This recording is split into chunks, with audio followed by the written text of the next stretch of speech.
50 ba o 55? Pwede na eh. Wala ka ng tax 50 or 55. Hindi ka kailangan umabot ng 60. Yung kasi na angioplasty, di ba? Pinasok ulit eh. Recent na. Na angioplasty ulit. Tapos maghahanap siya ng donor para for kidney transplant. Kidney transplant. Parang yun ang hirap ng marami ka pera. Pero ang dami mo rin gastos. Ang sakit. Ang dami ng kasi ano siya, ang laki ng kanyang monthly. Stressful ang buhay. Ano, paano mo siya? Pamangkin naman ni Emma, yung mo sa Manila. Tapos daw siya na Manila kung sa akin siya papako. Ba yan? Yung nagpapahanap kasi siya eh. Pamangkin sana ni Emma, parang trusted. Oo, mabait naman, mukha naman mabait si Lina. Hindi ko masasabi mo mabait, pero alam ko mabait. Mukha lang, hindi nung umiti, nag-judge siya pero hindi siya nakakita. Hindi, pero ano din yun, marunong bumaba sa level ng ano, mga empleyado niya. Well, love yan ng mga employees, yung mga ano niya. Mayroon pa silang grupo na prayer group eh. Ano sila sabay-sabayan nag-rosary sila. Pero ang hirap na, no? Kasi hindi ko siya nag-asawa, pero gusto rin talaga magkaanak.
Pwede ba tayo dito, Jonah? Bandaron na lang. Kasi Yun na baka lang. sarado to eh. Baka magsara. Yun na lang.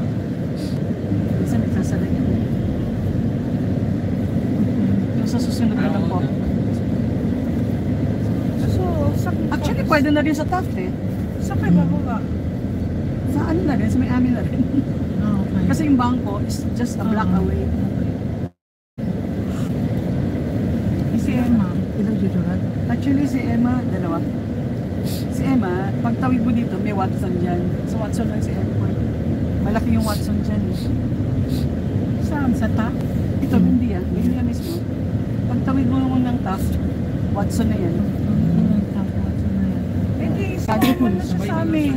Kaya nga, sasabay na siya dito. Kasi dun siya. Diyan din ang lusot mo eh.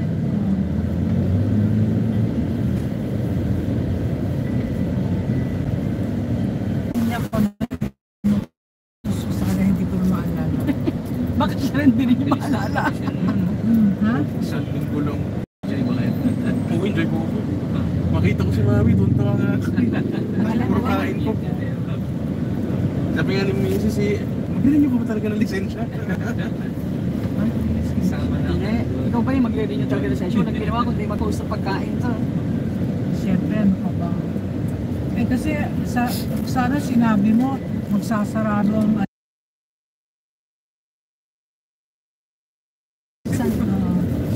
Ba't na ba nasama dito sa Las Palmas kayo? O yun, pero mo 19 vouchers pa ako. kasi yung mga Sabi ko, hinintay namin, sabi ko, refund. mga empleyado. Oo, siyempre. Ayaw nila pumirma ng ano eh, yung CBA sila. Ayaw nila pumirma. Sabi ko, wala kayong makakita, collective bargaining agreement. May union. Kaya ba sila magsasarado? Ah, hindi. Sabi na for renovation daw. Oo. Pero hindi na sila parang hindi Terminated